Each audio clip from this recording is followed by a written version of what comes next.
So why are we talking about psychomotor stimulants in antidepressants? Because they're really not an antidepressant, right? They do elevate your mood, and so sometimes they're given before an antidepressant goes to work. A lot of your antidepressants are going to take 2 to 4 weeks before you start healing anything, and so sometimes these psychomotor stimulants can be given beforehand, before those 2 to 4 weeks start kicking in, to at least like try to level you out a little bit and try to bring you up a little bit, because they do elevate your mood by increasing norepinephrine and dopamine, just like Wellbutrin, right? Also used to treat narcolepsy, and in kids, hyperkinesis. Hyperkinesis is spasms, tics, kind of like things you would associate with Tourette syndrome.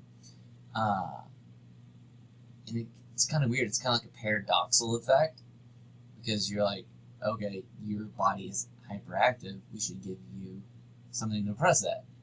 But actually, these psychomotor stimulants help the kids with attention and decreasing the hyperkinesis. So the way they work is by increasing norepinephrine and dopamine. One, they are agonists to the receptors, so they will bind norepinephrine and dopamine receptors to cause a stimulation event. They will also stimulate the release of norepinephrine and dopamine.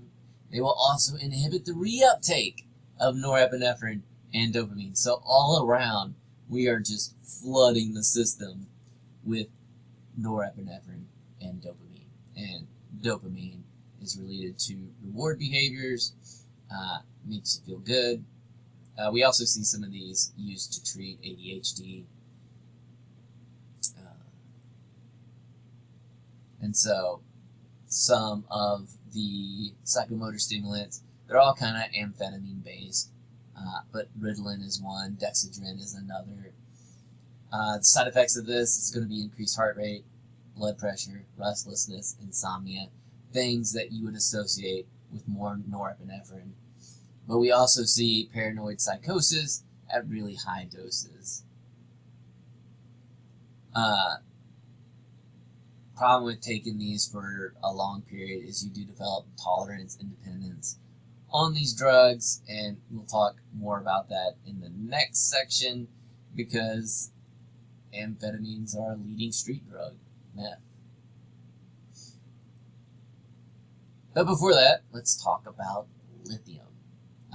Lithium is used to help treat the mania and the mania that you see in bipolar mood disorders, often paired with antidepressants.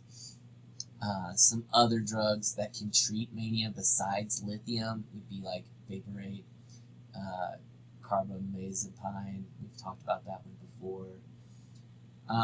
Mode of action. Lithium's kind of cool because it's pretty similar in the chemical properties of sodium, and it diffuses in the cell when sodium's supposed to diffuse into the cell. And so with voltage-gated sodium channels open up, lithium can come in, but lithium decreases the excitability, it decreases the conduction of those nerves, and we're not sure exactly how it does that, which is kind of cool. Lithium does have some pretty nasty side effects with nausea and tremors. If you have too much, you can get vomiting, drowsiness, loss of equilibrium, ringing in your ears. It's also toxic to your heart and kidneys, and it's contraindicated with anybody with a thyroid condition. And so you have to be really careful when